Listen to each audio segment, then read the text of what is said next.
Halo, selamat malam pemirsa TVRI dimanapun Anda berada. Sengkarut distribusi logistik pemilu membayangi pilkada. Maksud kami logistik dalam pilkada serentak ini membayangi pilkada serentak pada 27 November nantinya. Nah, sebab pilkada kali ini tak berselang lama dengan pemilu sebelumnya.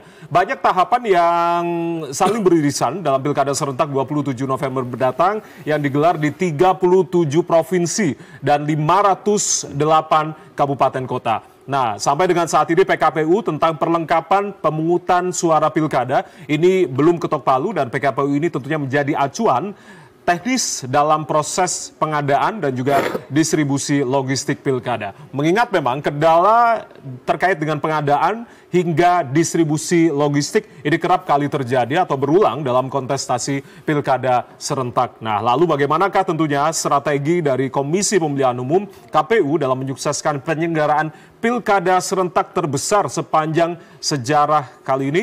Dan kita akan bahas dalam fokus terkini edisi kali ini, ancaman berulang logistik pilkada serentak 2024. Kali ini bersama saya Ardianto Wijaya, sudah hadir sejumlah narasumber di malam hari ini. Kita akan sapa satu persatu. Yang paling cantik malam hari ini di sebelah kiri saya, Mbak Titi Anggraini, Dewan Pembina Perludem. Mbak Titi, terima kasih. Selamat malam. Assalamualaikum. Selamat malam. Waalaikumsalam warahmatullahi wabarakatuh. Sudah memecah tentunya kemacetan Jakarta, Pak. Terima kasih sudah datang di studio TVRI. Baik. Oke, yang sudah hadir pula di sebelah kanan saya, Bang Herwin Jeffler Hiensa Malonda, Komisioner Bawaslu RI. Bang Herwin, terima kasih sudah hadir di malam hari ini. Selamat malam, Bang. Ya, selamat malam. Baik, terima kasih. Langsung dari Bali loh, ini langsung ke studio TVRI. Terima kasih sudah hadir. Yang kemarin juga punya hajat, Bang Ciko Hakim, politisi PDI Perjuangan. Bang Ciko, selamat malam. Malam. Alhamdulillah. Terima kasih sudah hadir malam hari ini, Bang Ciko. Sehat-sehat selalu. Terima kasih diundang. Baik, terima kasih sudah hadir di studio TVRI. Yang sudah bergabung via daring di kesempatan malam hari ini, saya akan sapa Buya Guspardi Gaus dari Komisi 2 DPR RI. Assalamualaikum Buya, selamat malam. Selamat malam. Waalaikumsalam warahmatullahi wabarakatuh. Baik, terima kasih Buya. Lagi di dapil Buya, atau seperti apa?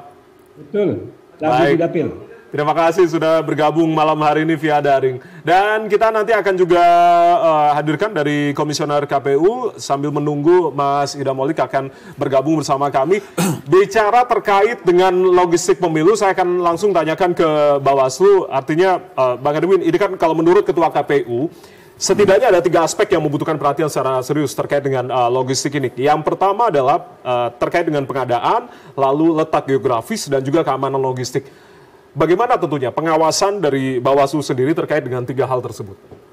Ya, pertama kan sebenarnya kita punya pengalaman dari pemilu ke pemilu, pemilihan ke pemilihan, terutama di 2 pemilu terakhir. Di 2020 ada pemilihan dalam suasana pandemi COVID, dan yang terakhir itu adalah pemilu 2024. Memang ada beberapa catatan yang harus kita ungkapkan terkait dengan pertama, apakah ini menjadi perhatian serius oleh teman-teman KPU.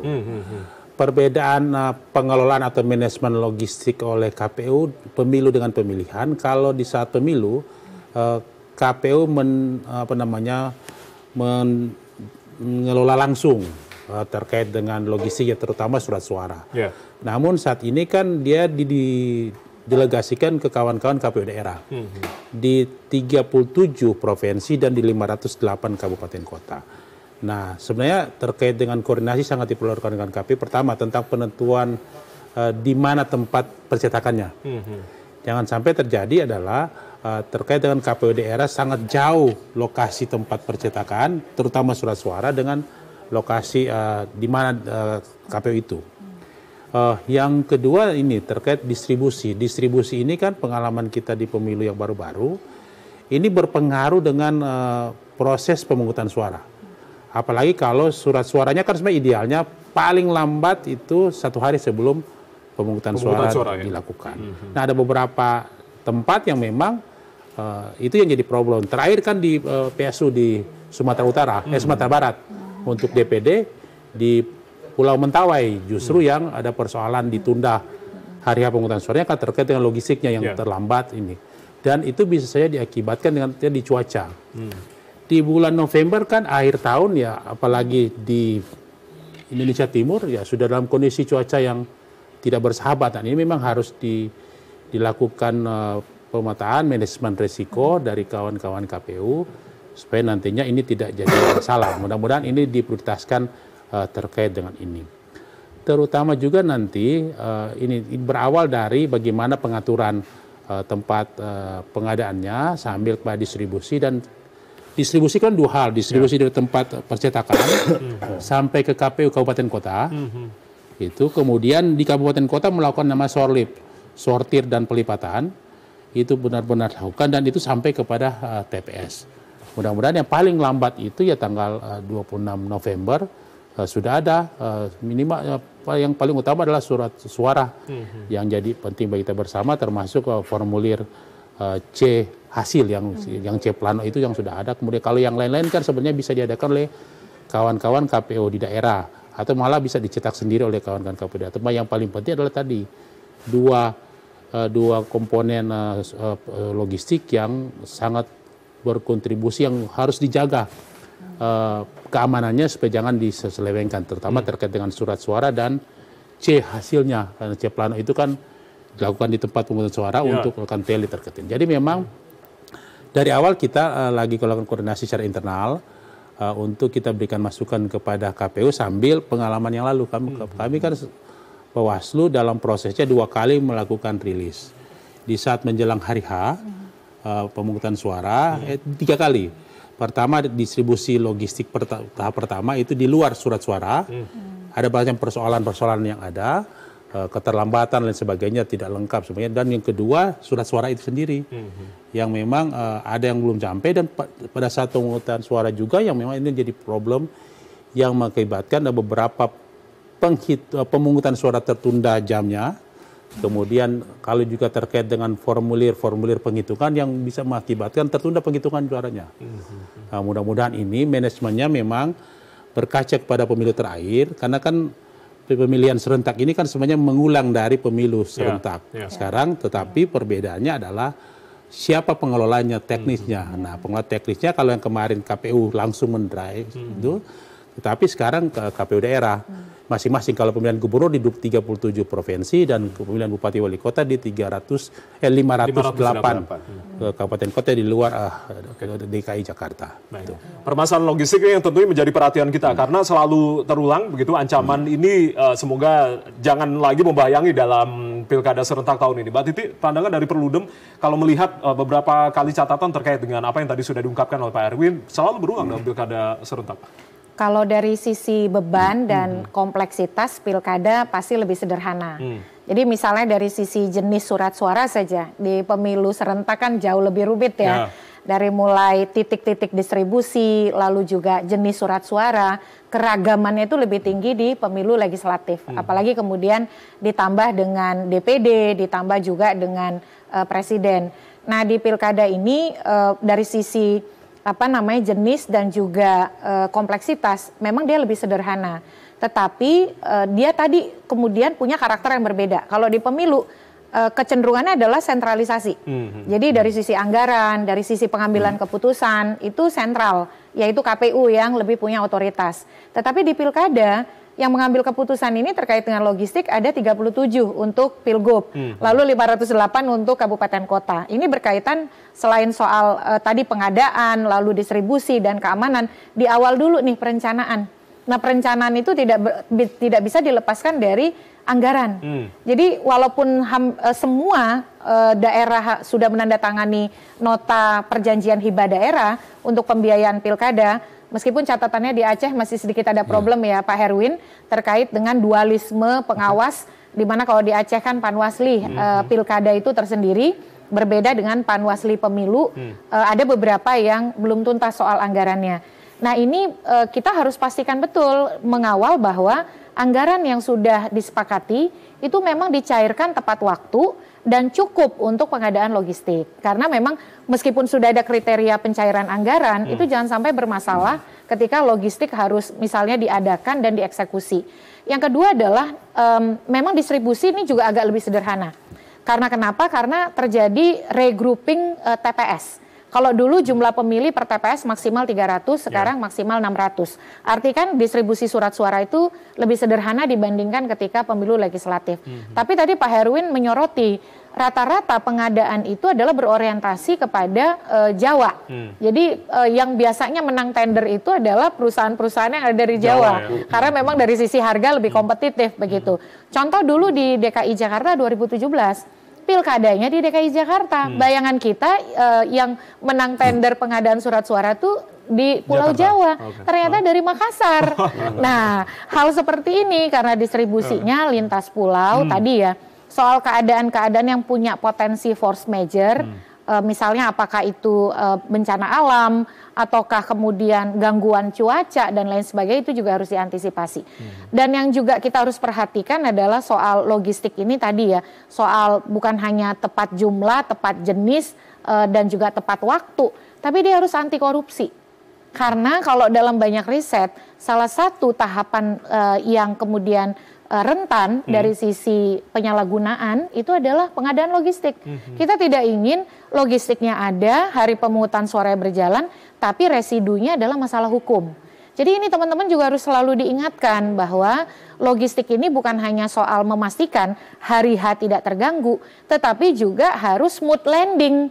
Jadi harus husnul khotimah nih, jangan gara-gara logistik ada permainan begitu ya, lalu selesai pemungutan suara masuk bui. Nah ini kita juga harus ingetin terus. Jadi dikawalnya sampai benar-benar selesai pilkada serentak pun juga harus masih terus dikawal begitu Mbak? Di beberapa perkara pilkada 2020 ternyata residunya masih sampai sekarang. Ada yang masuk bui 5-5-nya begitu ya. Dan ini yang kerentanan saya kira karena tadi ya konsekuensi desentralisasi anggaran dan juga otoritas eksekusi di dalam pengadaan logistik itu kadang-kadang disikapi dengan pragmatis atau bahkan dengan cara-cara yang menyimpang gitu. Nah ini catatan juga berkaca dari pemilu 2024 kan ada 44 daerah yang diperintahkan pemungutan suara ulang, penghitungan ulang surat suara, rekapitulasi ulang, dan penyandingan data. Ini berkaitan dengan profesionalitas penyelenggara pemilu. Jadi kita harus kawal betul, jangan sampai kemudian karena problem profesionalitas, akhirnya logistik menjadi bermasalah. Itu yang harus kita kawal dari hari ini. Oke, terkait dengan tadi komitmen untuk anti korupsinya, bagaimana sebetulnya untuk kemudian ini bisa sama-sama kita kontrol secara bersama-sama, apalagi di daerah ini, Mbak? Iya, dari sisi prosedur kan bahwa KPU nanti akan punya ketentuan soal jenis, jumlah, dan juga kapan waktu dia harus didistribusikan. Jadi mestinya seluruh teman-teman dari KPU daerah itu betul-betul patuh, konsisten, dan mengikuti apa yang sudah menjadi prosedur. Kita juga punya pengawas yang mengawasi ya pengadaan, jangan sampai salah satu catatan dari pemilu 2024 adalah problem akses data dari Bawaslu kepada KPU. Jadi kalau misalnya Bawaslu-nya ingin melakukan apakah uji petik terkait pengadaan, lalu proses sortir dan lipat, sorlip tadi, aksesnya harus dikasih gitu. Jangan dianggap sebagai kompetitor yang mengganggu. Jadi relasi dua lembaga ini juga harus dijaga karena ketika ada pengawasan itu kan harapannya potensi masalah itu bisa dicegah. Nah termasuk saya kira pengawasan hierarkis ya. Kita tidak mau ada skandal lain di penyelenggara pemilu kita. Cukuplah yang kemarin kita tutup buku di KPU gitu ya. Ini wajah baru KPU. Tetapi bukan hanya soal wajah baru yang lebih ramah perempuan, tapi juga anti korupsi dan bersih gitu. Jadi pengawasan internal, penanggung jawab akhir pilkada itu adalah KPU. Kalau penanggung jawab akhir pengawasan pilkada adalah Bawaslu. Jadi tanggung jawabnya meskipun eksekusi ada di daerah, otoritas yang bertanggung jawab paling akhir itu adalah KPU. Jadi KPU juga saya kira monitoringnya sangat penting ya, nggak perlu pakai private jet sih. Ya ke daerah-daerah begitu ya untuk memastikan bahwa memang anggarannya tadi bersih, anti korupsi, dan sesuai dengan kebutuhan. Tapi berarti kalau berbicara dari segi waktu saja, ini untuk sejak penetapan calon sampai dengan pendistribusian dari logistik ke TPS-TPS nanti begitu. Apakah ini waktunya mencukupi begitu? Ya sebenarnya kalau kemarin dari sisi tenggat di pemilu itu lebih pendek dibandingkan sekarang waktu pilkada. Jadi kalau kita lihat hitung misalnya kapan dimulainya masa kampanye dan lain sebagainya itu masih cukup. Tapi kan ini soal kebutuhan yang menumpuk di satu waktu yang sama. Jadi pengadaan 37 pilgub dengan jumlah pemilih yang nambah loh. 207 juta ya, nambah sekitar 3 juta. Tidak ada yang di luar negeri itu memang lebih simpel gitu. Ini semua di dalam negeri. Jadi banyak tahapan yang beririsan gitu ya? Iya, kalau tahapan yang beririsan itu saya kira tidak terlalu bermasalah sepanjang tadi ya persiapan perencanaannya, lalu juga anggarannya tidak bermasalah di dalam pencairan. Dan relasi antara atau sinergi antara KPU Bawaslu-nya bagus. Karena kalau ada kurang-kurang, Bawaslu-nya kan mengingatkan. Dan yang paling penting, kalau menurut saya salah satu catatannya SILOG. Sistem Teknologi Informasi Logistik itu mestinya terbuka ya Pak Herwin ya. Jadi sebagai publik kita bisa memantau pergerakan surat suara tuh atau logistik didistribusikan tuh udah sampai mana. Yang cukup disayangkan di pemilu 2024 SILOG-nya ada, tapi akses publik terhadap SILOG terutama pergerakan alat perlengkapan pemungutan suara itu kurang aksesibel. Nah jadi harusnya kita pakai teknologi itu kan meningkatkan level atau kualitas transparansi, bukan kemudian justru layanannya jadi menurun. Nah untuk memastikan bahwa memang logistik tidak bermasalah, saya kira sistem teknologi informasi yang namanya SILOG tadi mestinya juga menampilkan updating secara berkala dan rutin perkembangan distribusi logistik ke seluruh wilayah yang menyelenggarakan pilkada. Oke, sebelum saya ke Bang Ciko, artinya kembali ke Bang Herwin, terkait dengan sinergi antara dua penyelenggara pemilu dalam ini KPU dan juga Bawaslu? Saat ini memang sudah komunikasi KPU dan Bawaslu kan dengan pengalaman yang lalu. Ya mungkin karena ketua KPU-nya berasal dari Bawaslu sekarang ya, mudah-mudahan hubungan sinergitas itu ditingkatkan. Kita memang rencana dalam waktu dekat akan ada pertemuan rutin antara KPU Bawaslu terkait dengan pemahaman regulasi. Regulasi apalagi kan dasarnya sama dari undang-undang pemilihan dan peraturan KPU.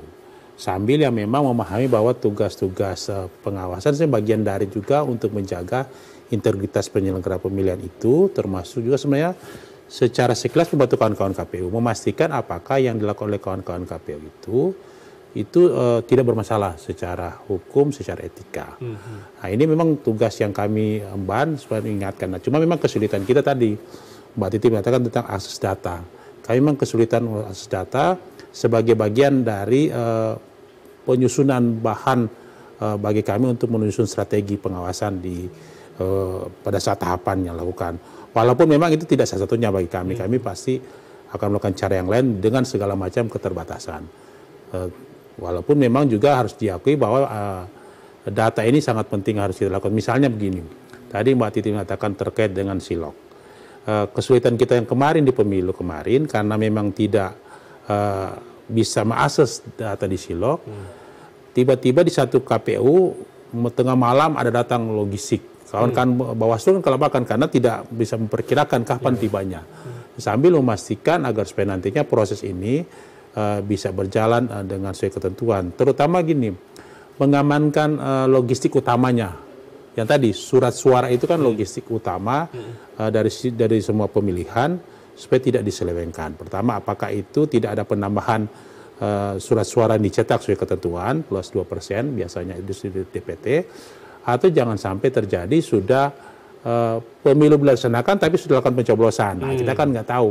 Dari situ dia dari pengamanan yang harus sangat penting kita lakukan dan Bawaslu sebenarnya dia harus ada di lokasi. Walaupun memang ya tadi, walaupun tidak ada informasi kita memang ya ekstra kerja keras karena harus pastikan semua sejajaran sampai melibatkan panas kecamatan di seputaran misalnya di KPU ada gudang logistiknya ya sudah kita ya memastikan apakah ada pergerakan terkait dengan logistik, terkait dengan kendaraan yang mengangkut logistik, ya sudah kita komunikasikan terkait ini. Memang kesulitan kita di awal, ya terkait dengan akses data itu. Mudah-mudahan ke depan ini tidak jadi kendala lagi.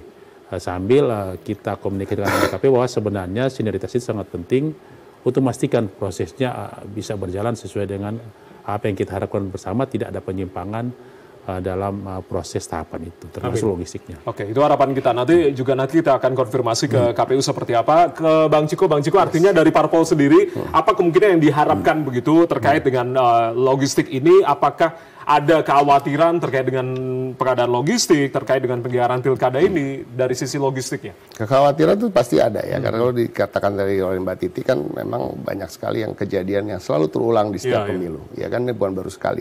Tapi permasalahannya adalah kan kalau ada semacam saying yang mengatakan bahwa kalau kita tidak ingin mengulangi kesalahan-kesalahan yang sama, ya kita jangan melakukannya dengan cara-cara yang sama. Saya melihat gini, ini mungkin dari sisi pribadi saya melihat ya, ini kan yang diperlukan tadi kalau kita bicara untuk memudahkan desentralisasi tentu, itu sebenarnya udah bagus.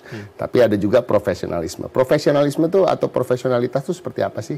Bukan hanya etos kerjanya aja, tapi background daripada orang-orang yang duduk di KPU, menurut saya. Kalau kita bicara semua ini kan terkait dengan supply chain management, ya kan, terkait dengan logistik. Apakah ada di antara komisioner ini yang memang punya latar belakang di situ? Nah, ini juga harus dipikirkan ke depannya. Ini kan permasalahannya selalu di situ. Tadi disampaikan, datangnya tidak tepat waktu, ya kan, datangnya segel sudah terbuka, dan lain-lain. Sebenarnya kan banyak perusahaan-perusahaan atau korporasi-korporasi, baik itu BUMN maupun swasta misalnya ya, mempunyai direksi-direksi yang punya pengalaman di bidang itu. Gitu. Logistik. Kenapa sih ke depannya kita nggak mencoba breakthrough gitu?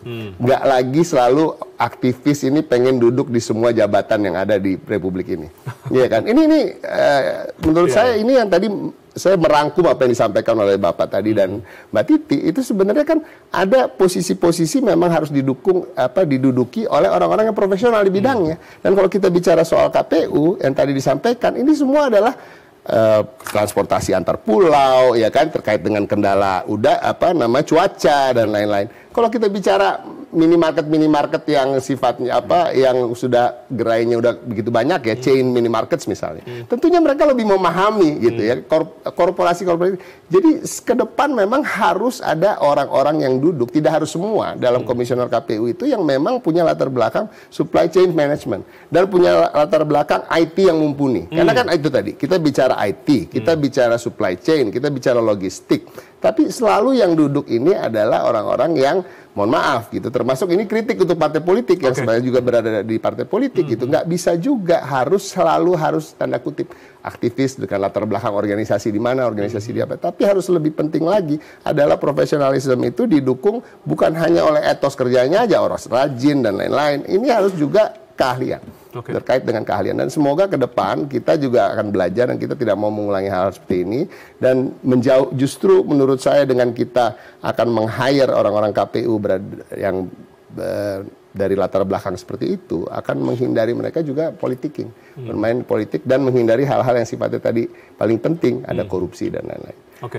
Profesionalitas dari penyelenggara pemilu itu yang terus profesionalitas dalam latar belakang bukan hanya dalam kerjanya, dalam kerjanya juga tadi kan dikatakan. Jadi jangan juga belum apa-apa udah ada perayaan-perayaan, pergi naik private jet, party-party, ya kan gitu. Itu juga harus dijaga gitu.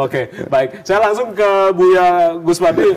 Buya, kalau berbicara terkait dengan kesiapan logistik, Komisi 2 memantaunya seperti apa? Melihat kesiapan dari logistik jelang pilkada serentak yang baru dalam sejarah, ini serentak seluruh kabupaten, kota, dan juga provinsi. Silakan Buya.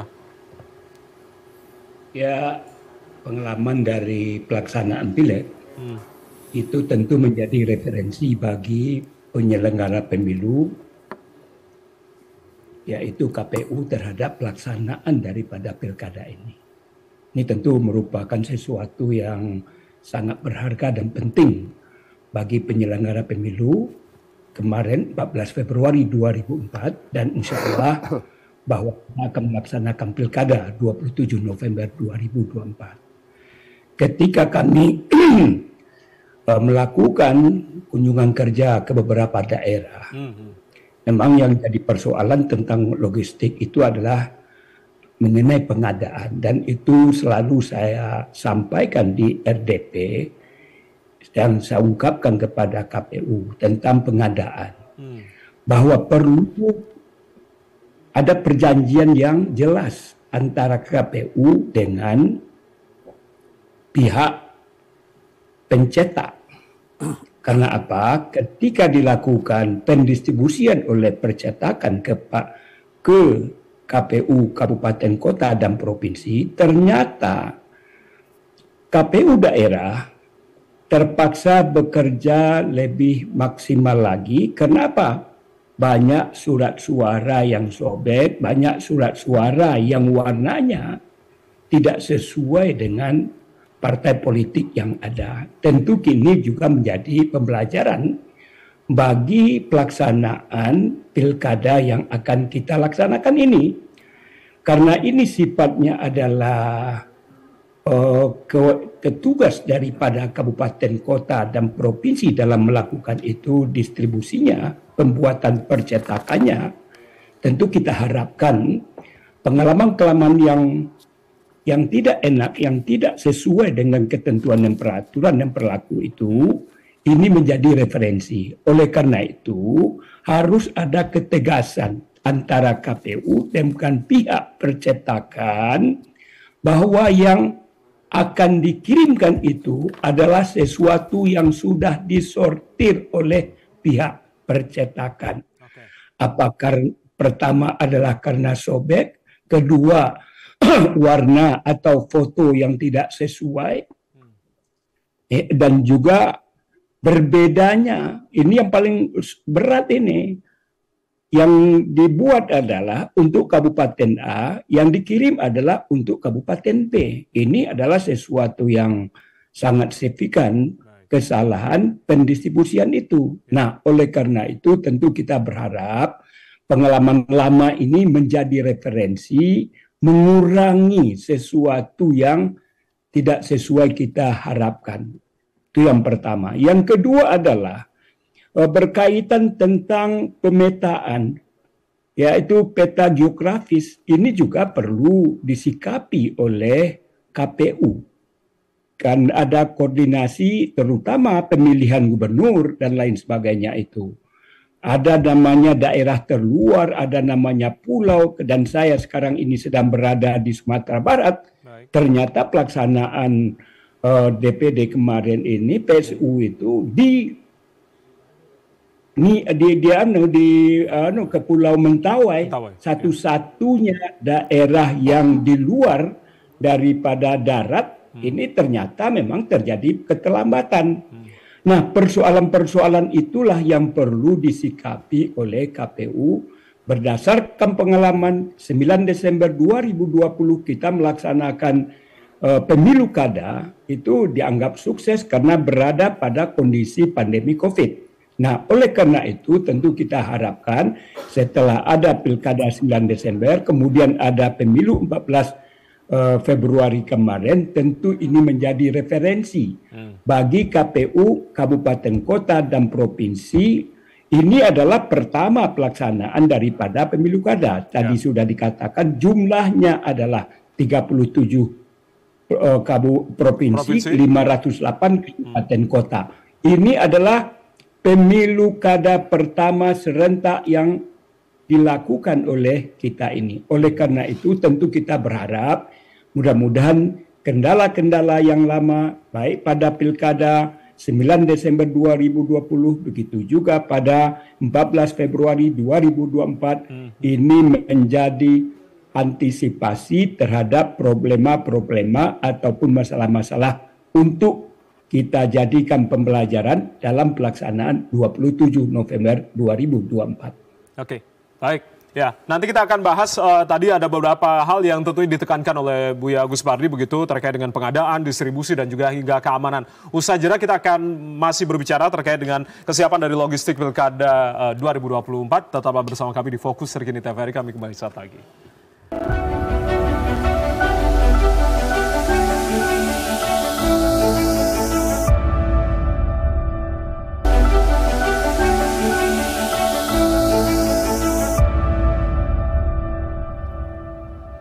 Masih di Fokus Terkini edisi kali ini membahas terkait dengan ancaman berulang logistik Pilkada Serentak 2024 dan sudah bergabung bersama kami dari KPUD DKI Jakarta, Bang Dodi Wijaya. Bang Dodi, Assalamualaikum, selamat malam. Terima kasih sudah bergabung bersama kami malam ini. Salam, ya, makasih Mas. Baik, terima kasih sudah bergabung.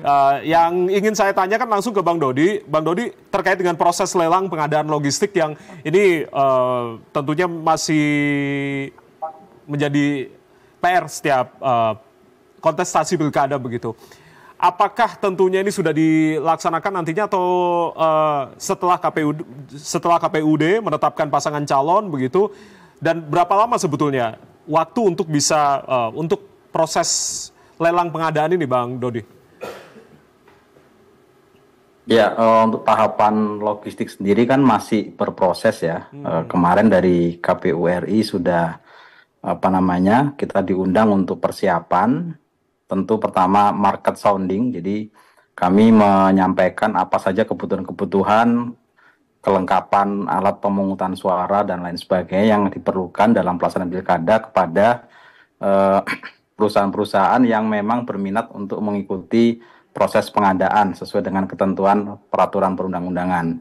Nah, jadi tentu ini berkaitan sekali terkait dengan jumlah TPS, kemudian jumlah daftar pemilih tetap yang nanti akan ditetapkan, termasuk juga nanti berapa jumlah pasangan calon yang akan ditetapkan dalam penyelenggaraan, dalam tahapan pencalonan, yang itu mempengaruhi terkait dengan desain surat suara. Jadi pada prinsipnya semua hal-hal yang berkaitan dengan persiapan pengadaan, itu kami sedang persiapkan agar prosesnya jauh lebih baik, seperti itu, Mas. Oke, terkait dengan distribusi nantinya begitu dan juga pengadaan, strategi dari KPUD Jakarta seperti apa sebetulnya, Bang Dot? Pengalaman di pemilu 2024, Pileg dan Pilpres kemarin dengan waktu yang terbatas ya, itu kami alhamdulillah berhasil untuk mendistribusikan perlengkapan pemungutan suara maupun perlengkapan lainnya paling lambat H-1 di TPS. Nah, pengalaman itu ada beberapa praktek baik yang bisa kita pertahankan. Tentu juga ada beberapa hal yang perlu dievaluasi. Salah satunya misalnya di DKI Jakarta ada 17 TPS di Jakarta Utara yang harus melaksanakan pemungutan suara lanjutan atau PSL. Karena logistik yang sudah dikirim ke TPS disimpan di satu sekretariat RW dan terjadi hujan deras, kemudian terendam banjir, sehingga mengakibatkan harus dilakukan pemungutan suara lanjutan. Oke. Nah, hal-hal seperti itu terkait dengan distribusi, terutama itu menjadi catatan penting. Hampir tidak ada kendala terkait dengan pengadaan, kemudian distribusi dari perusahaan sampai ke KPU Kabupaten Kota. Itu semuanya lancar.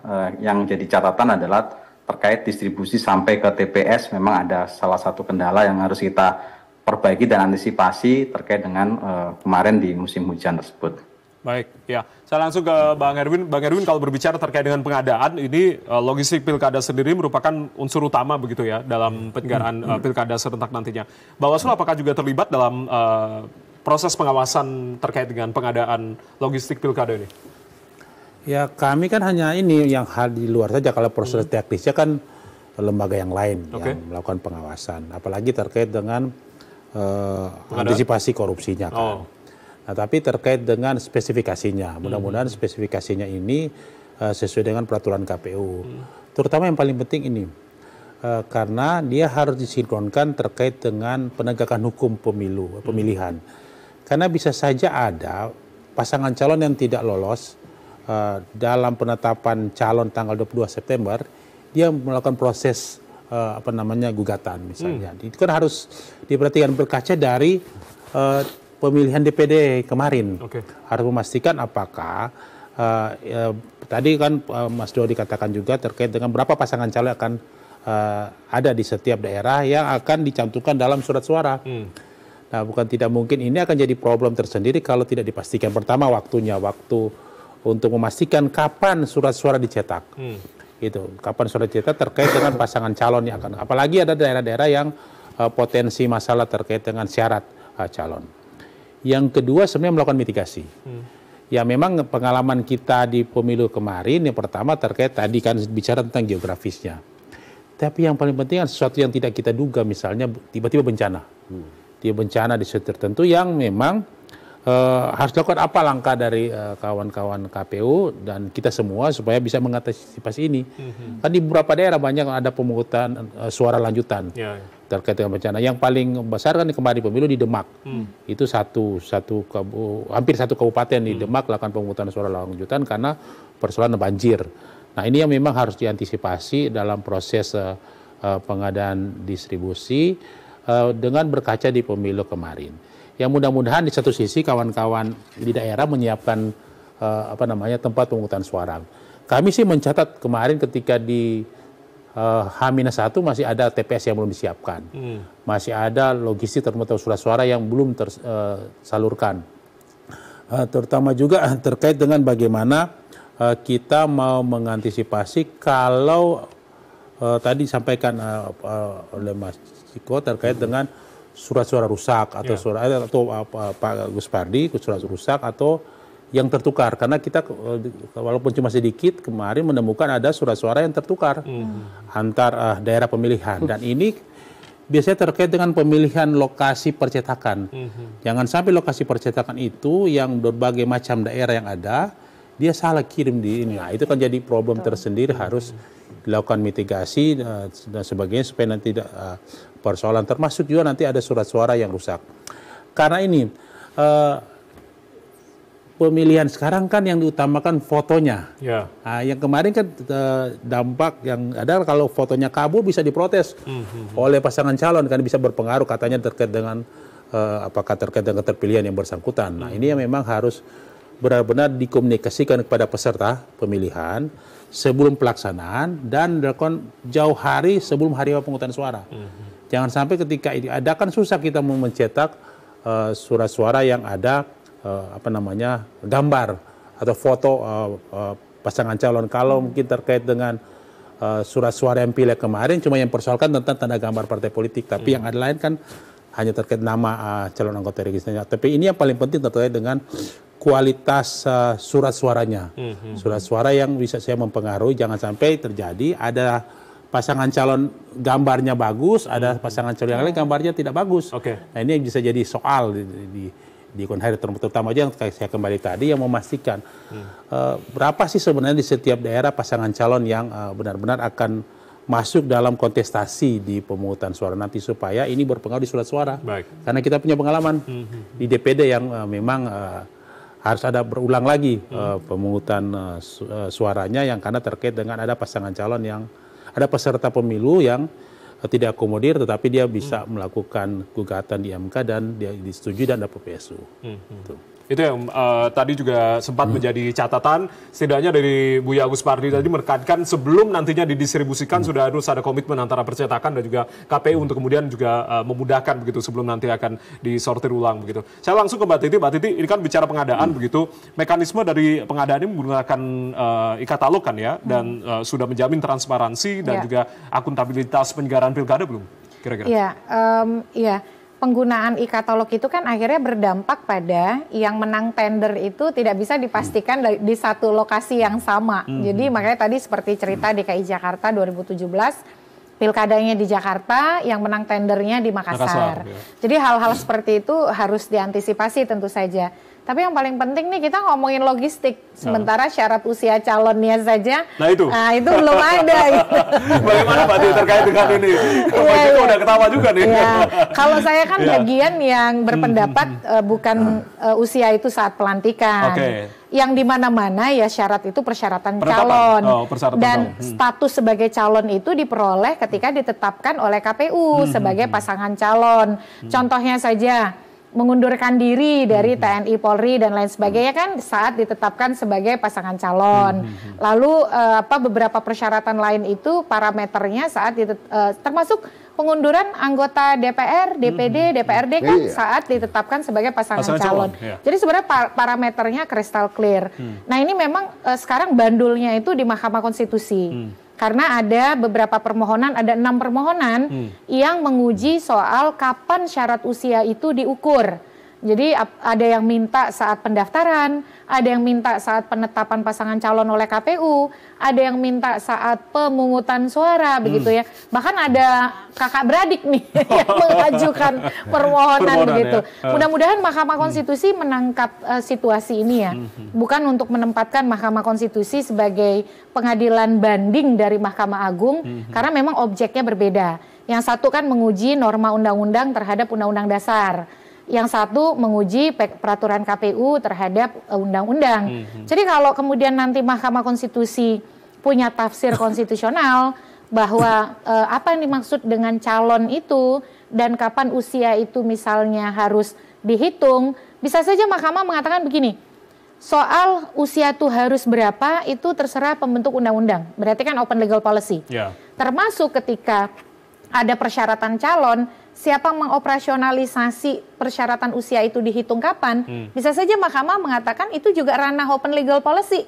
Jadi diserahkan kepada KPU. Nah kalau diserahkan kepada KPU berarti kan tidak tepat kalau kemudian pengadilan cawe-cawe menentukan kapan dia harus dipenuhi begitu. Kalau saya ya berpandangan saat orang itu berstatus calon, dia harus paripurna syarat usianya karena syarat calon, bukan syarat calon terpilih.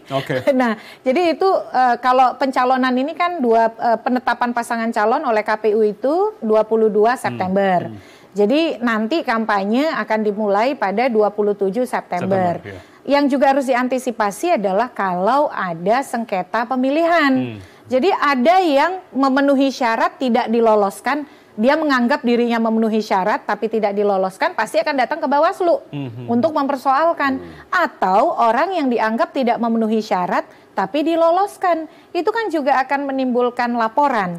Jadi nanti Bawaslu juga pegang bandul nih soal logistik finalnya seperti apa. Kalau prosesnya berujung sengketa pemilihan ke Bawaslu, lalu misalnya dia masih tidak puas dengan Bawaslu, dia ke PT Tun, lalu tidak puas dengan PT Tun bisa ke Mahkamah Agung, otomatis kan durasi pengadaannya akan lebih pendek. Dengan jangka waktu yang mepet sekali ya. Betul, karena masa kampanye kita tuh hanya 2 bulan. Jadi 22 September sampai kemudian masa tenang 3 hari sebelum masa tenang, sebelum hari pemungutan suara, 27 November kita pemungutan suara.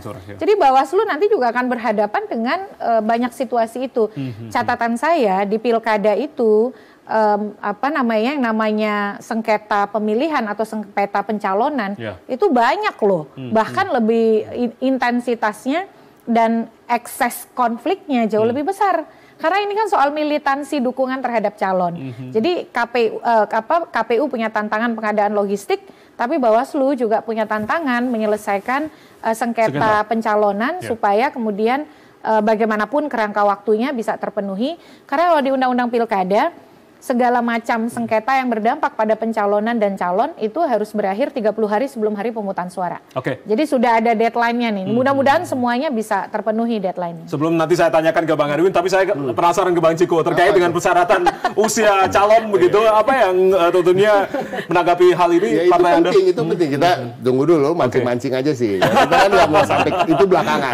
Tapi itu penting tadi terkait dengan logistiknya tentunya kan. Tentu kalau terkait dengan pasangan calon usianya tadi kan, jadi kan banyak nih anak-anak muda nih dalam tanda kutip ya, banyak ya yang ingin mencalonkan diri yang usianya cuma beda-beda berapa bulan gitu dari persyaratan yang ada gitu. Nah, tapi pada prinsipnya itu sangat penting tadi terkait dengan kapan dia mencetak kertas suaranya.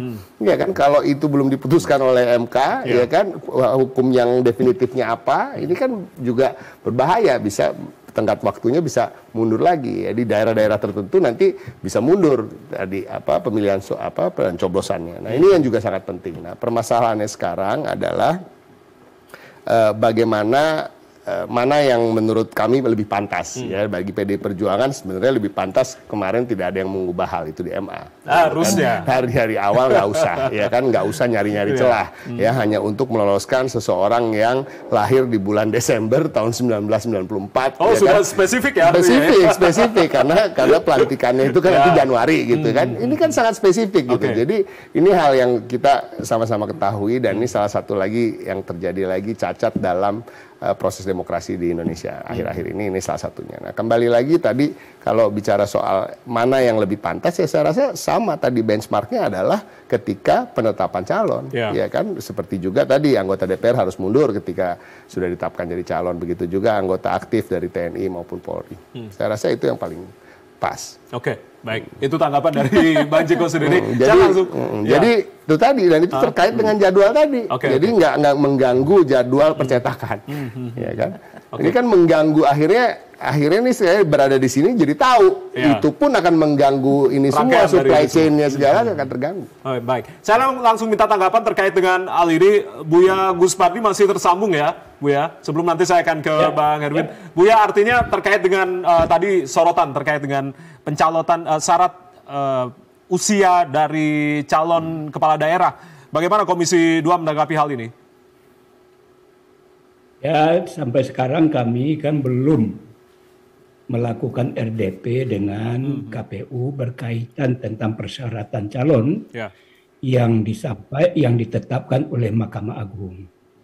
Saya pribadi memang sudah menyampaikan kepada KPU agar setiap terjadinya regulasi, apakah akibat daripada keputusan Mahkamah Agung ataupun keputusan Mahkamah Konstitusi, terjadi perubahan daripada regulasi yang sudah kita tetapkan dalam PKPU, harusnya kan persoalan itu disampaikan kembali, dilakukan revisi PKPU. Untuk melakukan revisi PKPU itu, menurut aturan adalah setiap pembuatan perevisian PKPU harus dikonsultasikan ke DPR, dalam hal ini adalah Komisi 2. Sampai detik ini saya juga sudah kami di Komisi 2 dan kami punya grup komisi juga mempertanyakan persoalan itu. Kenapa? Karena KPU sampai detik ini dia akan minta supaya konsultasinya tertulis.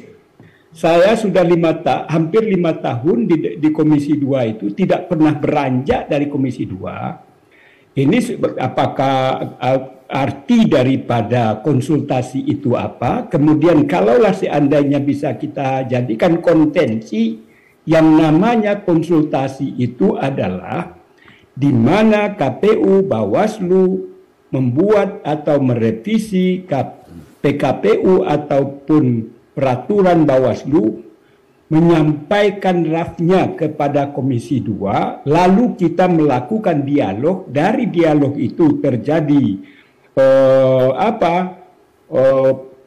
perbedaan pendapat, kemudian ada tanggapan dan lain sebagainya. Terakhir adanya kesimpulan bahwa kita menerima atau memberikan semacam saran dan pendapat terhadap apa yang diusulkan itu.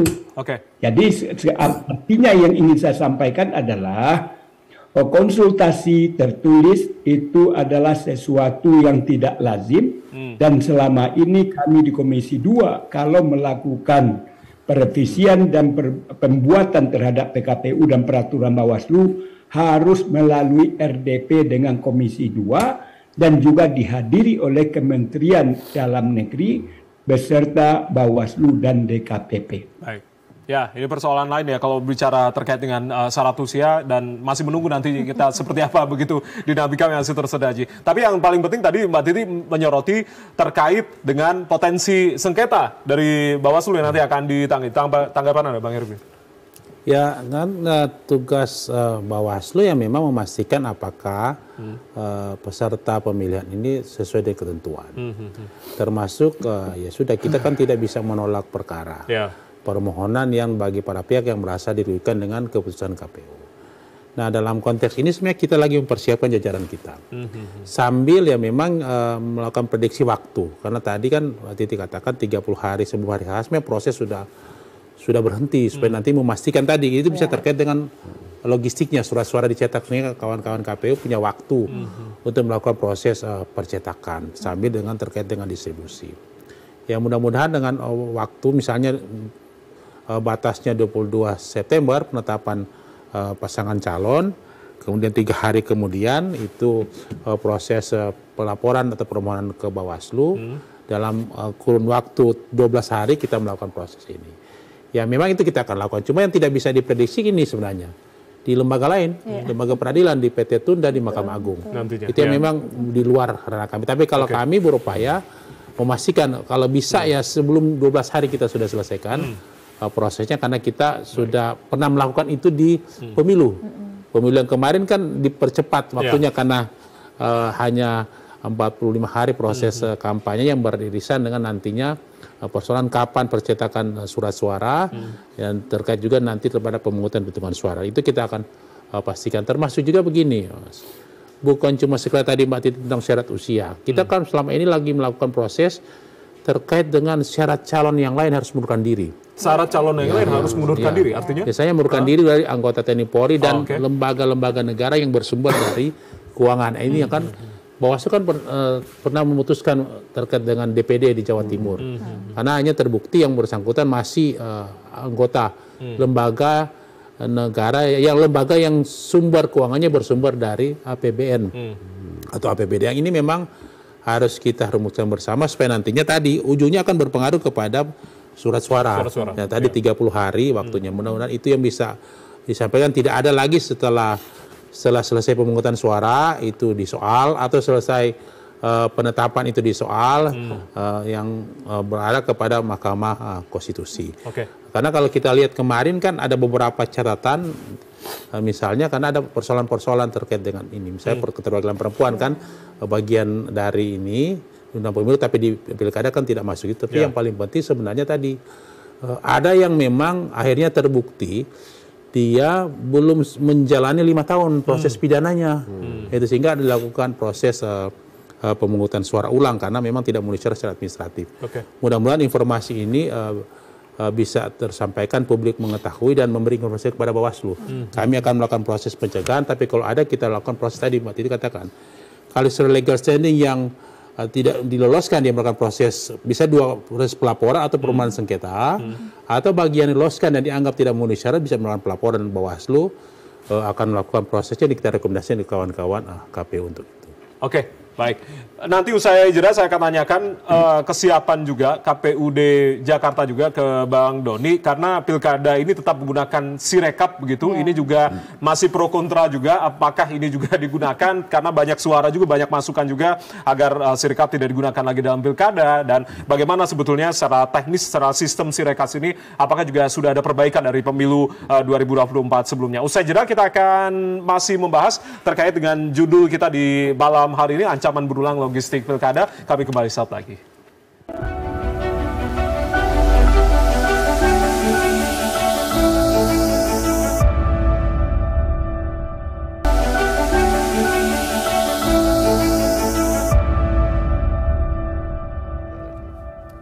Baik, terima kasih Anda masih bersama kami mengelola ancaman logistik Pilkada Serentak 2024 masih dengan sejumlah narasumber. Saya langsung ke Bang Dodi kembali. Bang Dod, kalau berbicara terkait dengan penggunaan Sirekap, KPU sudah memutuskan bahwa saya tetap menggunakan Sirekap dalam Pilkada Serentak 2024 ini. Apakah tentunya sudah ada perbaikan sistem Sirekap ini dari pemilu 2024, Bang Dodi? Iya, tentu sebenarnya penggunaan Sirekap ini sebagai satu sistem informasi untuk rekapitulasi dan penghitungan perolehan suara ini sangat bagus ya. Satu dari sisi transparansi publik. Jadi hasil pemilu ataupun nanti pemilihan itu segera bisa diketahui orang begitu diupload oleh KPPS. Namun memang kita sadari ada hal yang perlu ditingkatkan dalam pemilu 2024 kemarin, yaitu tidak adanya proses validasi.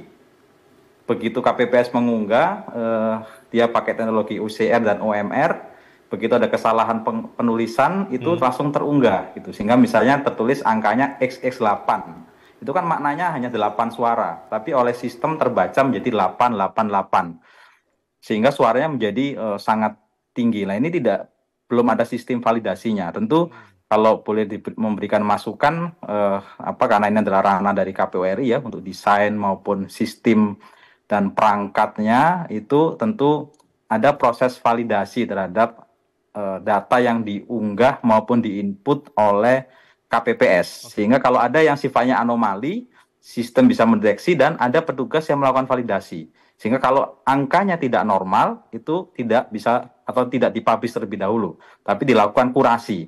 Nah, kalau sistem itu ada, tentu kita yakin Sirekap akan menjadi informasi publik yang sangat membantu untuk transparansi hasil pemilu. Nah, jadi kita di DKI Jakarta sendiri punya target 1 kali 24 jam Sirekap itu harus tuntas 100% di 14.000 TPS sehingga publik di DKI Jakarta bisa segera mengetahui hasil pemilihan versi real count secara cepat ya oleh KPU seperti itu. Tentu nanti penetapan resminya setelah rapat pleno rekapitulasi secara berjenjang. Oke, tetap ada proses validasi begitu ya yang diharapkan begitu. Saya langsung ke Buya Agus Pardi. Kalau beberapa waktu lalu begitu Ketua Komisi 2 Bang Doli mengatakan, sempat juga menyatakan bahwasanya agar Sirekap ini tidak digunakan lagi dalam Pilkada serentak 2024 ini. Kalau menurut kacamata Buya seperti apa? Yang perlu dipahami, Sirekap adalah alat bantu. Supaya kita tidak terjadi diskursus terhadap hasil perolehan suara daripada baik pileg kemarin ataupun pilkada kalau ini akan diterapkan. Menurut saya Sirekap ini penting. Cuman sebagaimana dikatakan tadi, jangan sampai kejadian-kejadian lalu itu terulang kembali. Anomali dan lain sebagainya, rekayasa, macam-macam. Jadi saya tidak usah ungkapkan terlalu panjang untuk saya sampaikan.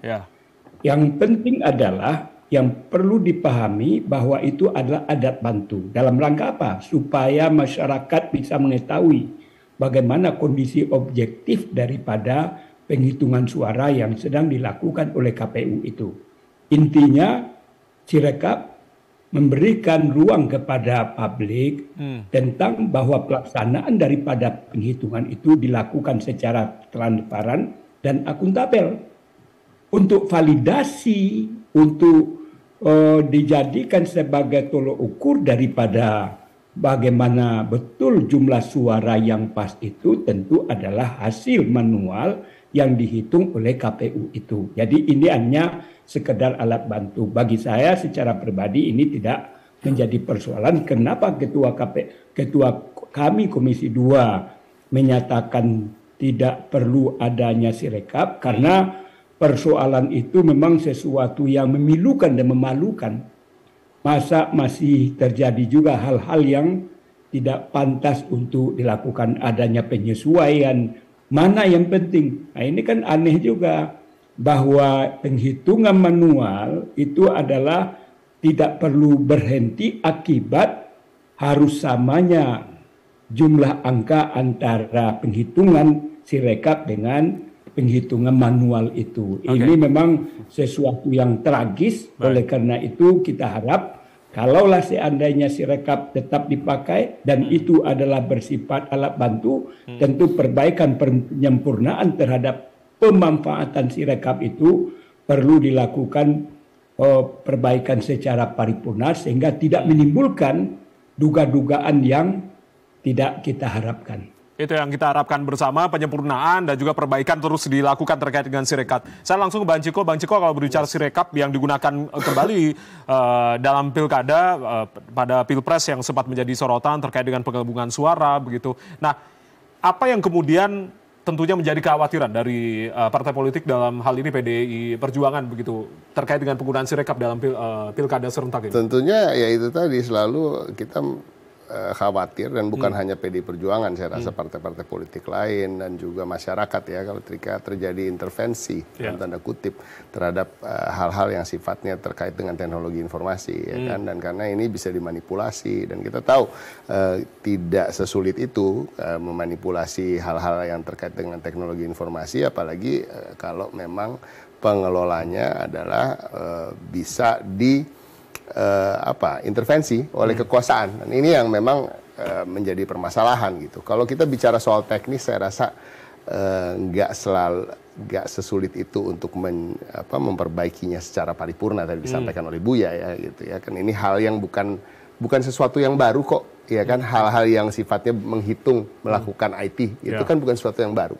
Banyak sudah digunakan oleh institusi-institusi lain yang mungkin juga gelarannya lebih besar dari sekedar hanya pilkada, apalagi pilkada ini kan sekarang sudah terjadi desentralisasi, jadi tidak akan terjadi penghitungan-penghitungan suara yang sifatnya nasional gitu, penghitungan suaranya sektoral, kita bicara soal setiap daerah itu berbeda-beda. Nah, jadi hal-hal ini sebenarnya yang ditakuti kita adalah tadi profesionalisme, soal korupsi, ya kan, soal intimidasi dan lain-lain. Hal-hal yang sifatnya non teknikal sebenarnya, yang kita harap ke depan memang ada semangat untuk memperbaiki demokrasi kita di jalur yang kembali benar. Ya, karena kan bukan hanya partai politik yang dirugikan, tapi juga konstituen, calon pemilih, ya yang kan? Anda usung. Bagaimana orang, gitu gini aja, simpelnya bagaimana caranya setiap vote itu counts, gitu. Setiap pilihan itu terhitung satu pilihan, gitu. Tidak dikurangi dan tidak dilebihkan. Itu aja.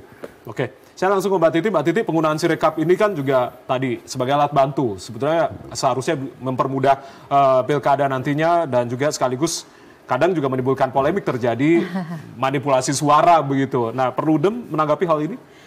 Kita kembali ke aturan hukum dulu. Kan betul bahwa Sirekap itu alat bantu. Jadi untuk transparansi dan membantu penyelenggara lebih mudah di dalam mengkonsolidasi data. Perhitungan kita tetap manual. Tetapi putusan MK terakhir soal PHPU Pilpres, perselisihan hasil pemilu Pilpres, di dalam pertimbangan hukumnya Mahkamah Konstitusi menyoroti spesifik soal Sirekap. Apa kata Mahkamah Konstitusi? Sirekap itu perlu dilanjutkan penggunaannya karena dia bisa berkontribusi untuk transparansi, mencegah manipulasi, memudahkan gitu ya bagi publik untuk mengakses proses yang tidak semua kita bisa ikuti. Tapi Mahkamah Konstitusi kasih catatan, harus diaudit oleh lembaga yang kredibel. Nah, ini jadi catatan nih, yang kemarin itu kan kita nggak tahu ya siapa yang audit dan lain sebagainya. Yang pertama adalah soal audit. Jadi teknologi itu harus aman, harus bersih, harus sehat. Jadi teknologi itu juga jangan sakit gitu ya di tengah proses dia kemudian tidak berfungsi dan lain sebagainya. Nah, jadi audit itu jadi penting. Yang kedua adalah soal siapa yang mengoperasikan. Jadi MK juga menekankan selama suatu teknologi itu masih dioperasikan oleh manusia, yang namanya manusia, itu rentan untuk kemudian menyimpang dan dimanipulasi. Ini jangan sampai kemudian... Jangan-jangan dia sehat, dibikin nggak sehat, kan itu masalahnya, itu menurut saya. Nah, jadi betul, transparansi Sirekap itu jangan hanya di ujungnya, tapi bisnis prosesnya juga kita harus tahu, begitu ya, Bawaslu-nya juga harus dikasih tahu, auditnya oleh siapa. Dan jangan sampai ada kecurigaan soal orang-orang yang berada di belakangnya. Misalnya dugaan bahwa orangnya, karena ini kan melibatkan pihak eksternal, orangnya partisan dan lain sebagainya. Jadi intinya sih kalau mau transparan itu ya jangan di ujungnya saja. Dari awal kita juga harus tahu, termasuk soal mengapa sistem itu yang dipilih. Lalu pemilihan sistemnya jangan, oh kami nggak tahu tuh semuanya yang kelola pihak sana. Karena yang menyelenggarakan pemilu itu ya KPU.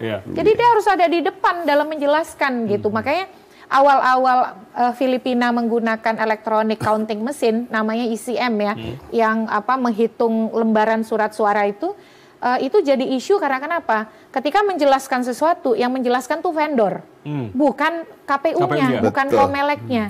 Sebab penyelenggara itu adalah KPU, jadi harusnya KPU yang di depan, bukan vendor gitu. Jangan kalah pinter sama vendor. Ini jadi catatan juga nih soal Sirekap. Dia dibutuhkan, tapi KPU harus serius menyiapkan. Oke, baik. Catatan Bawaslu, Bang Irmi? Ya, terkait dengan Sirekap? Sirekap kan bagi Bawaslu kan alat bantu untuk perbandingan. Dengan hasil pengawasan kami. Misalnya kan awal-awal ketika dia di-upload, kami kan punya hasil pengawasan di TPS. Kita lakukan perbandingan apakah memang ada perubahan hasil pengawasan Bawaslu dengan data yang diunggah oleh KPU di Sirekap. Nah ini jadi informasi awal bagi Bawaslu sebenarnya. Karena setelah itu kan ada rekapitulasi di tingkat PPK secara manual. Bisa saja ketika ada perbedaan ini, kegiatan Bawaslu disampaikan ke rekap PPK atau terakhir di rekap KPU Kabupaten Kota untuk penetapan hasil misalnya di Bupati Wali Kota. Kalau memang ada perbedaan, nah itu memang kita akan sama-sama. Bisa saja kan ada rekomendasi. Kalau ada perbedaan antara data di Sirekap dengan hasil pengamatan Bawaslu dan tidak ada catatan dalam proses misalnya di penghitungan suara. Kan bisa pada proses catatan itu bisa berita acara. Berita acara ada kejadian khusus. Misalnya data sebenarnya yang tercatat begini, tapi dilakukan penghitungan ulang misalnya. Tapi kalau tidak ada, maka Bawaslu melakukan intervensi biasa di dalam setiap rekapitulasi. Bisa saja menanyakan kepada kawan-kawan KPU kenapa ada perbedaan. Itu sebenarnya dari awal bagi Bawaslu sangat strategis, data-data dari Sirekap. Bukan hasil pemilu sangat penting, tapi ketika tadi transparansi itu kan membuat kita sama-sama untuk mencegah terjadinya penyimpangan. Perubahan hasil yang sudah diberikan oleh pemilih yang harus kita jaga. Bawaslu akan memastikan itu dari awal. Memang perbandingan ini yang sangat penting kita lakukan. Kalau tidak, ya kita kan kembali lagi ke proses lebih. Mudah-mudahan tidak lagi ada rekomendasi oleh pengawas pemilu, karena di situ kan di regulasi ada terkait dengan rekomendasi untuk pemungutan suara ulang. Kalau memang ada data-data yang tidak sesuai atau penghitungan suara ulang bisa dilakukan, data-data tidak sesuai. Dan itu memang kita lakukan. Salah satunya dengan Sirekap kemarin ketika kami menemukan informasi bahwa berbeda, data yang kami lakukan, kita rekomendasikan penghitungan ulang. Dan itu terjadi di beberapa tempat di PK untuk ini. Baik, kita juga berharap tentunya Bawaslu nanti bisa mendorong KPU untuk segera melakukan penyempurnaan sistem tadi seperti yang kita harapkan secara bersama ya untuk Sirekap digunakan dalam Pilkada serentak 2024. Usai jeda kita akan kembali, masih ada satu segmen lagi mengawal Pilkada yang luber jurdil, itu harapan kita semua. Kita akan bahas usai jeda, tetaplah bersama kami.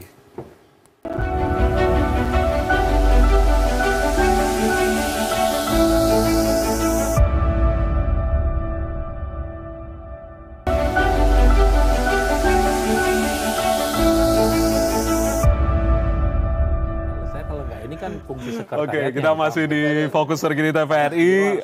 Diskusi kita masih seru ya di malam hari ini, Bapak-Bapak, Ibu-Ibu. Kita langsung tanyakan ke Bang Dodi lagi. Bang Dod, kalau berbicara terkait dengan pengadaan logistik Pilkada yang tidak kalah penting ini kan terkait dengan pemutakhiran data pemilih begitu, yang sejauh mana proses pencocokan dan juga penelitian atau cokliti sudah dilakukan oleh para pantarli di kawasan Jakarta, Bang Dodi? Ya, proses tahapan pemutakhiran data pemilih sudah berlangsung, tahapan pencocokan dan penelitian ya, coklit, dan sudah 100%. Saat ini sedang dalam tahapan penyusunan daftar pemilih sementara.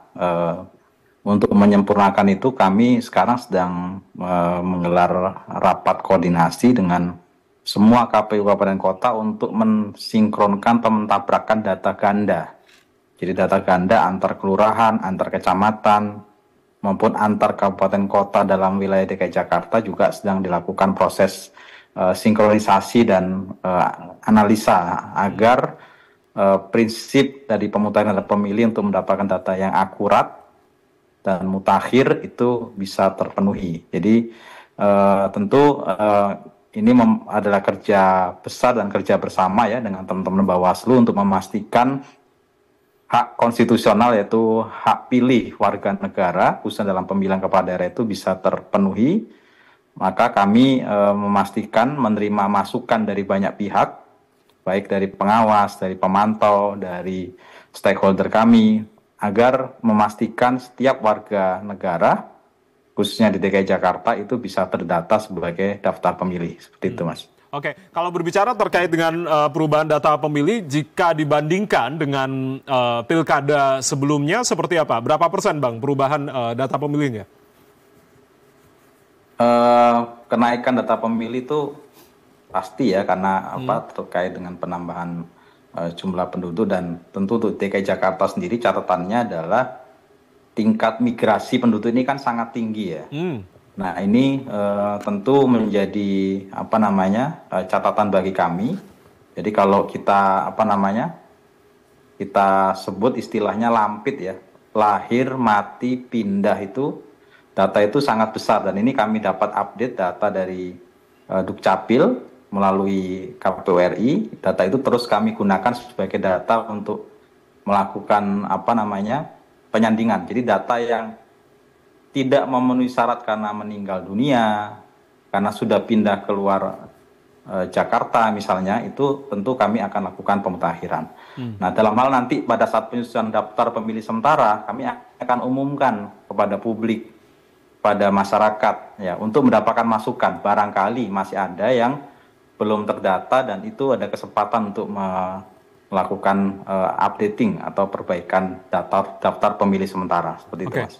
Baik, saya langsung ini yang kita tampilkan adalah 3 klaster pelanggaran coklit pada Pilkada serentak 2024. Bang Erwin, artinya Bawaslu mendapati sejumlah pelanggaran yang dilakukan Pantarlih terkait dengan coklit. Bagaimana dengan temuan-temuan yang sudah dikumpulkan saat ini? Ya itu ya kemarin kan sudah publish hasil pengawasan Bawaslu tentang coklit. Masih banyak ditemukan. Pertama kan yang kami sampaikan bahwa proses-proses coklit itu ada yang tidak dilakukan secara langsung oleh kawan-kawan Pantarlih. Ya. Itu dilakukan oleh orang lain atau tidak sama sekali dilakukan coklit tetapi dilakukan tempel stiker. Nah, yang memang itu jadi catatan penting bagi kita bersama. Kita sudah sampaikan rekomendasi ke kawan-kawan KPU. Ini memang ada beberapa yang dari temuan Bawaslu direkomendasikan ditindaklanjuti oleh kawan-kawan KPU. Malah ada yang coklit dilakukan lagi untuk memastikan supaya prosedur itu dilakukan oleh kawan-kawan KPU yang nantinya tidak akan bermasalah di kemudian hari. Karena begini, proses door to door itu dari pintu ke pintu mengunjungi orang itu wajib harus dilakukan oleh Pantarlih untuk memastikan apakah dia memenuhi syarat atau tidak. Terutama tadi ini juga untuk terkait dengan disabilitas. Kita harus pastikan juga bahwa bagi penyandang disabilitas ini kan juga berhak untuk memilih. Untuk memastikan terkait nanti akan mengarah kepada juga surat suaranya terkait penyediaan TPS. Template ya. Template-nya harus disiapkan. Kalau terkait dengan disabilitas tunanetra, tapi disabilitas terkait fisik kan penyediaan TPS harus aksesibel. Karena jangan sampai justru ada naik gunung atau turun gunung yang menyulitkan saudara-saudara kita demikian untuk menggunakan hak pilih.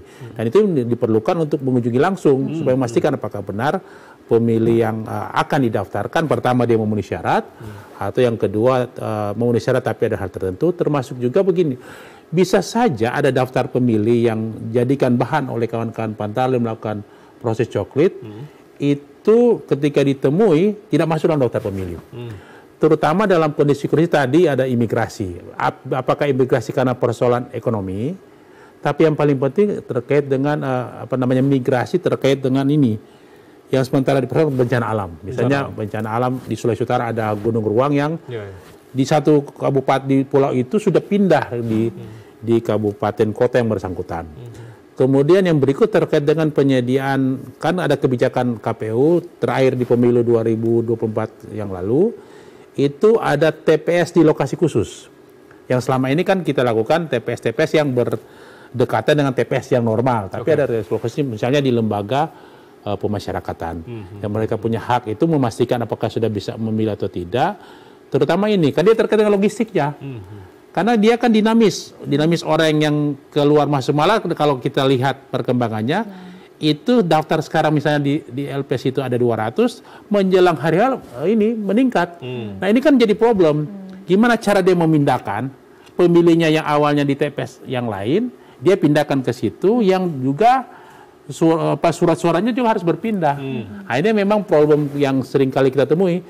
Malah kalau pengalaman kami selama ini ya bisa saja kan kawan KPU melakukan diskresi memindahkan surat suara terdekat supaya karena kan kalau di lembaga pemasyarakatan kalau tidak diberikan kesempatan menggunakan hak pilih bisa ribut di dalam itu. Itu selama ini yang terjadi, kita harus melakukan proses-proses untuk mengambil keputusan yang ini yang harus diantisipasi oleh kawan-kawan KPU.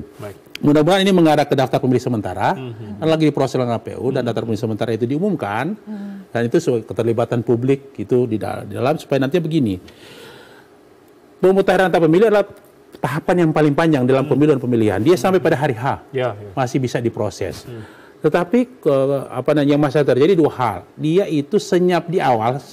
Nggak ada yang memprotes, paling hanya ribut-ribut kami sendiri Bawaslu meribut dalam kategori ya kita memberikan informasi ada problem-problem.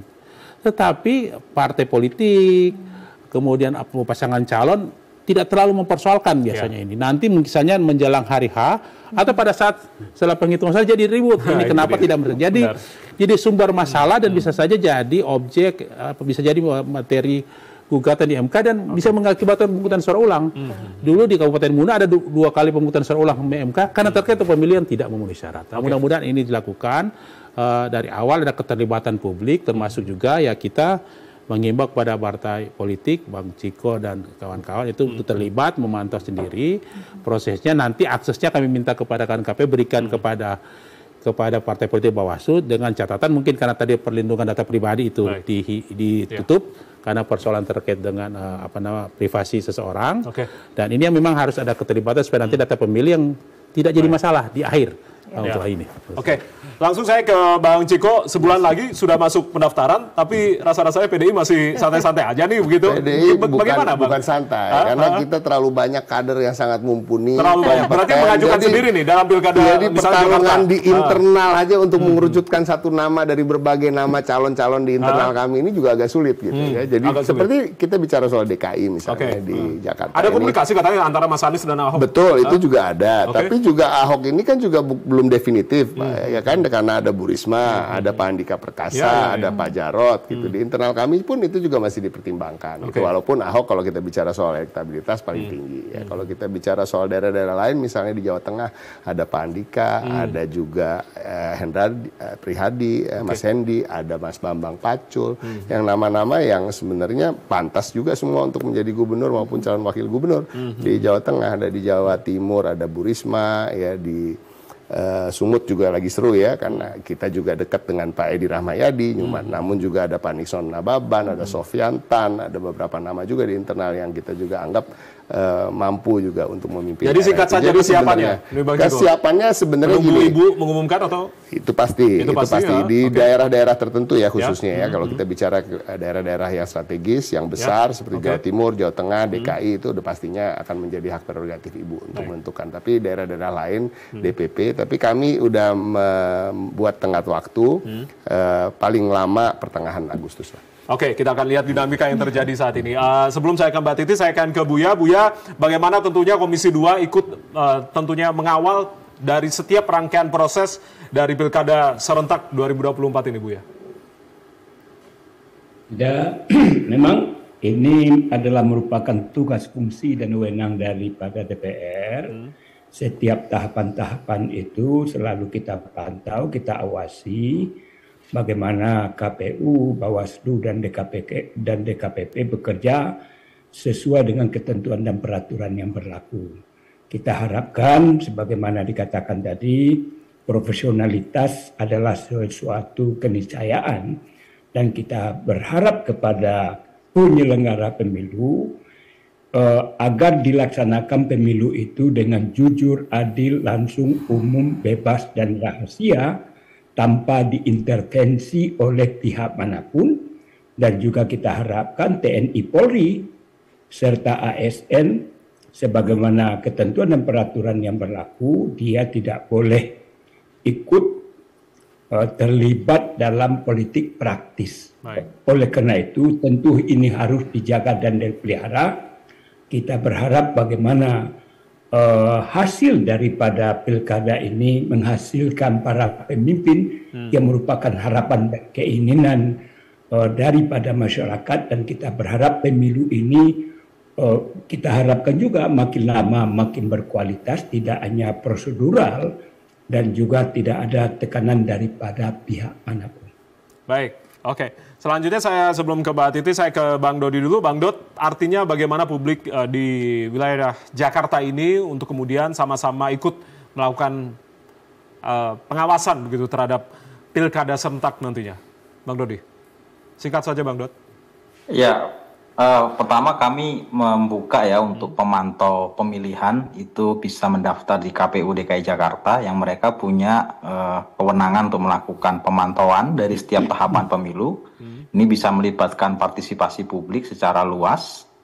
Tentu yang kedua, kami membuka akses dan informasi seluas-luasnya untuk fungsi transparansi publik, ya, misalnya dalam proses pencalonan perseorangan. Itu kami selalu update tahapannya, plenonya bersifat terbuka, berapa datanya, verifikasi administrasi juga bisa dikawal langsung oleh teman-teman Bawaslu, bahkan uji sampling, verifikasi faktual pun demikian, pengawasan melekat oleh teman-teman Panwas dari tingkat bawah sampai tingkat kabupaten kota dan provinsi. Sebelum pleno kita tetapkan juga ada uji sampling, uji petik, semuanya kami lakukan secara terbuka. Maka kalau keterbukaan itu menjadi kunci, maka hal-hal yang tadi dikhawatirkan terkait dengan intervensi, kemudian kemandirian penyelenggara pemilu, hal itu bisa diminimalisir anasir-anasir seperti itu karena kita bekerja dengan penuh keterbukaan dan transparansi, sehingga kita berharap dengan transparansi itu intervensi-intervensi bisa kita minimalisir dan bahkan bisa kita buka kepada publik secara luas. Artinya kalau itu dilakukan, partisipasi publik kita harapkan lebih luas lagi dan bisa membuka atau mendorong pelaksanaan pilkada yang tadi diharapkan oleh semua pihak, Luber dan Jurdil. Komitmen transparansi itu yang terus didorong oleh KPUD Jakarta. Mbak Titi, terakhir bagaimana tentunya publik melakukan pengawasan terhadap pilkada serentak yang diadakan di daerahnya masing-masing? Iya, ini sesuai dengan tema kita ya, mengelola logistik pilkada supaya aman. Jadi saya barusan lihat data dari LKPP itu antara 2014 sampai 2020 ada 44 kasus korupsi pengadaan barang jasa pemilu. Nah, jadi ini juga jadi warning nih ya, supaya kita tadi lagi-lagi semua proses pilkada itu bukan hanya baik proses dan hasil, tetapi juga tidak membawa masalah hukum. Jadi soal ini teman-teman penyelenggara tuh ini jadi ujian sebenarnya mengelola logistik. Karena tadi ada sentralisasi kan ke daerah, mengelola dana yang besar begitu ya. Jadi integritas itu tentu jadi sangat penting. Yang kedua soal potensi masalah pilkada, saya kira kita sudah cukup punya petanya. Bawaslu merilis indeks kerawanan pilkada yang itu bisa juga jadi rujukan kita. Ya. Kalau saya sih berharapnya sederhana, partai itu kasih calon terbaik untuk daerah. Jangan sampai calon tunggal. Karena kalau calon tunggal partai kita tuh ada banyak, ada 18. Kalau berujung calon tunggal, kasihan publik, kasihan pemilih begitu. Nah di saat yang sama tentu saja kepala daerah itu menentukan betul-betul masa depan kita, pelayanan publik paling dekat. Jadi jangan mudah tergoda oleh politik uang dan harus kritis begitu ya terhadap rekam jejak calon. Dan mari kita kalau menemukan pelanggaran jangan ragu-ragu melapor. Karena saya mencoba mempraktikkan itu. Jadi menemukan pelanggaran datang ke Bawaslu, ya menyita sedikit waktu, sedikit uang, tapi dampaknya saya yakini itu akan memberikan akses yang baik dalam memastikan proses pilkada yang tadi Luber dan Jurdil. Oke, itu yang setidaknya bisa kita lakukan sebagai publik untuk kemudian nanti mengawasi setiap rangkaian proses kurang dari 4 bulan begitu menuju 27 November maksud kami 2024 yang digelar di 37 provinsi dan juga 508 kabupaten kota. Saya ucapkan terima kasih ke Buya Agus Pardi dan juga Bang Dodi Wijaya sudah bergabung via Zoom di malam hari ini. Terima kasih Bapak-bapak, Mbak Titi, terima kasih, Bang Ciko, terima kasih, Bang Erwin, terima kasih sudah bergabung bersama kami. Salam sehat dan kita kawal terus Pilkada Serentak 2024 ini. Saya Ardianto Wijaya, mewakili teman-teman yang bertugas mengucapkan terima kasih atas kebersamaan Anda. Tetap saksikan TVRI, media pemersatu bangsa. Selamat malam, sampai jumpa. Terima kasih banyak.